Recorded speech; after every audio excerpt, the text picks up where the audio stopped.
The snow today made for some serious slowdowns and delays on the morning commute along parts of the Wasatch Front. ABC4's Kayla Beggarly has more on what Utah County drivers are saying about those roads.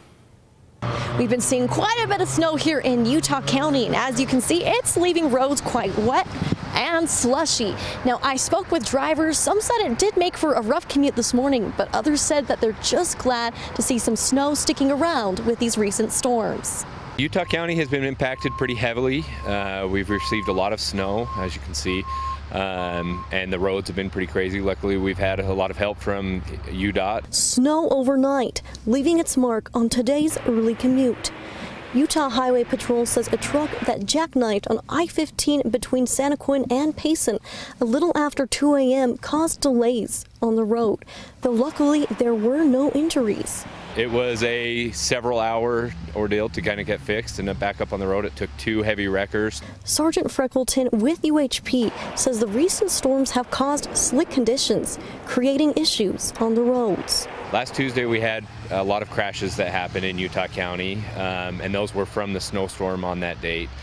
Some of the issues that we were seeing were a lot of icing conditions and snow on the ground and vehicles traveling too fast for conditions. Utah drivers saying even though it can be a little frustrating, they're looking forward to seeing the snow. I like the snow because I'm a skier and we need the water really bad.